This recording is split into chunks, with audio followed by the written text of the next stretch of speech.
अगर आप नई कार खरीदने की प्लानिंग कर रहे हैं तो ये वीडियो आपके लिए बेहद काम की हो सकती है। दरअसल सरकार एक ऐसा फैसला लेने जा रही है जो भारत के कार मार्केट को पूरी तरह से बदल सकता है और ये फैसला जुड़ा है भारत और यूरोप के देशों के बीच एक बड़ी ट्रेड डील से।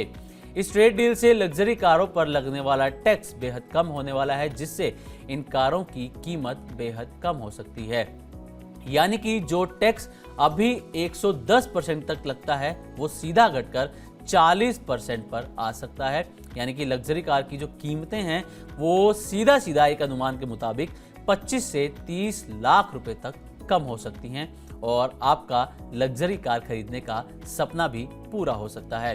तो चलिए आपको डिटेल में बताते हैं कि इंडिया EU FTA कब होने वाला है, ये है क्या और इससे कैसे लग्जरी कारों की कीमतें कम होने वाली हैं, साथ ही भारतीय कंपनियों पर और आम ग्राहकों पर इसका क्या असर होने वाला है। तो सबसे पहले समझते हैं कि आखिर ये पूरा मामला, ये पूरी डील है क्या। तो आपको बता दें कि भारत और यूरोपीय यूनियन यानी कि EU एक बड़ा फ्री ट्रेड एग्रीमेंट, जिसे FTA भी कहते हैं, इस पर बातचीत कर रहे हैं और मीडिया रिपोर्ट्स के मुताबिक ये डील जो है वो 27 जनवरी को हो सकती है। अब यूरोपीय यूनियन में कई देश आते हैं जैसे कि जर्मनी, फ्रांस, इटली, स्पेन और इन देशों की जो कंपनियां हैं वो BMW, मर्सिडीज, वोक्सवैगन, ऑडी जैसी बड़ी कारें बनाती हैं। अब भारत सरकार इन कारों पर लगने वाला भारी टैक्स कम करने की तैयारी में है। तो पहले आपको ये बताते हैं कि अभी कितना टैक्स लगता है और टैक्स घटाकर सरकार कितना करने की प्लानिंग कर रही है और आपको कितना फायदा उसमें होने वाला है। तो अभी अगर कोई यूरोप से कार भारत आती है तो उस पर बहुत ज़्यादा टैक्स लगता है। अभी की स्थिति है कि कार पर टैक्स जो है वो 70% से लेकर 110%, 110% तक लगता है। इसी वजह से जो विदेशी कारें हैं वो भारत में बेहद महंगी हो जाती हैं, यानी कि उनकी जो कीमतें हैं वो डबल से भी ज़्यादा हो जाती हैं।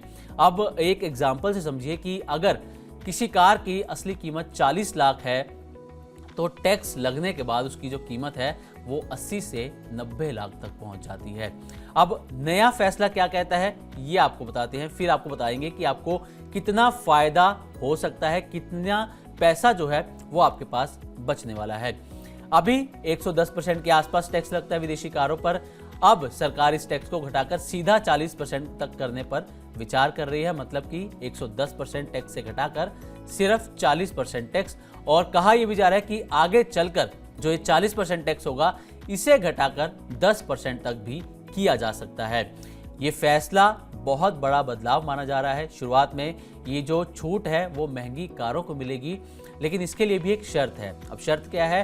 कार की जो इंपोर्ट कीमत है वो 15,000 यूरोज से ज्यादा होनी चाहिए, यानी कि भारतीय करेंसी में अगर देखें तो 13 से 14 लाख रुपए से ज्यादा होनी चाहिए। अब इसका सीधा मतलब यह है कि BMW, मर्सिडीज, ऑडी, वोक्सवैगन जैसी जो कंपनियां हैं इन्हें इसका सबसे पहले फायदा मिलता हुआ नजर आएगा। अब सबसे बड़ा सवाल जो आम ग्राहकों के लिए सबसे जरूरी भी है कि आखिर कीमतें कितनी कम हो सकती हैं। तो एक एग्जाम्पल से समझिएगा। एक अनुमान के मुताबिक मान लीजिए कि किसी एक कार की जो ओरिजिनल प्राइस है वो है 40 लाख रुपए। अब इस पर टैक्स लग रहा है 110% का अभी। अब 110% टैक्स लगने के बाद जो कार की कीमत है वो हो जाती है 80 से 90 लाख रुपए, यानी कि डबल से भी ज्यादा। अब जो संभावित नया टैक्स है 40% हम इसको मानकर चल रहे हैं, अगर इतना टैक्स लगता है तो गाड़ी की जो कीमत है वो टैक्स के बाद हो जाएगी 56 लाख रुपए के आसपास, और यहां से देखा जाए तो आपकी जो बचत होगी वो सीधा 20 से 25-30 लाख रुपए के आसपास हो सकती है। इतने जो हैं वो दाम इन लग्जरी कारों के कम हो सकते हैं। लेकिन हाँ, ये एक अनुमान के मुताबिक है, ये कार टू कार वेरी करता है कि किस कार की कीमत कितनी है और उस पर कितना टैक्स लग रहा है।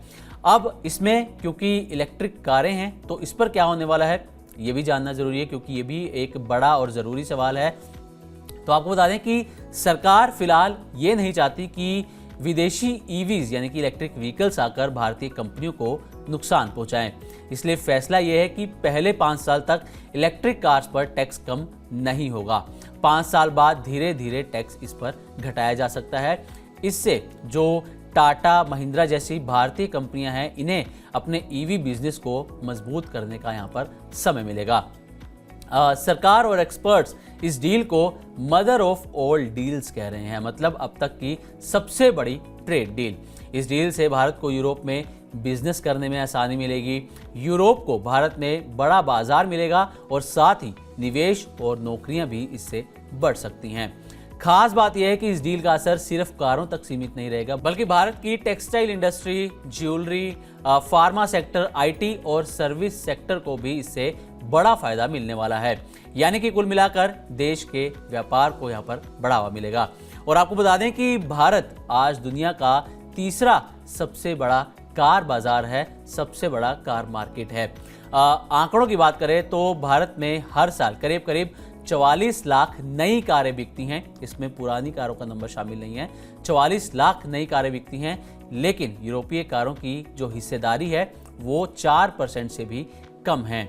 यानी अभी जो विदेशी कारें हैं भारत में बेहद कम बिकती हैं, क्योंकि वो बहुत महंगी हो जाती हैं इतना टैक्स लगने के बाद। ऐसे में सरकार का ये फैसला भारत के ऑटो सेक्टर का गेम चेंजर भी साबित हो सकता है। बिगड़े हालात में कैसे बनेगी बात? जनता को चाहिए एक ही जवाब, क्या टैक्स का बोझ कम करेगी सरकार? टैरिफ का डर जब तक नहीं होगा पार, मुश्किल में रहेगा कारोबार। रिफॉर्म के एजेंडे से पीछे नहीं हटना है, लेकिन आगे क्या? सबका मिलेगा जवाब जब 1 फरवरी को पेश होगा देश का बजट। बजट 2026 का 360 डिग्री कवरेज सिर्फ मनी 9 पर। इकोनॉमी, शेयर बाजार और आपके इन्वेस्टमेंट पर क्या होगा असर, जानिए और समझिए हमारे साथ दिन भर।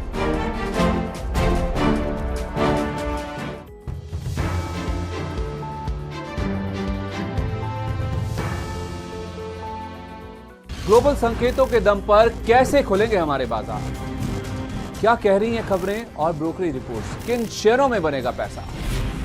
बाजार खुलने के बाद क्या खरीदें, किन शेयरों को करें पोर्टफोलियो से बाहर? कैसा रहा बाजार का दिन भर का कारोबार? कैसे तैयार करें कल के बाजार की स्ट्रैटेजी? इन सब सवालों के जवाब जानिए मेरे साथ ओपनिंग बज और क्लोजिंग बज में इन वक्त पर सिर्फ मनी 9।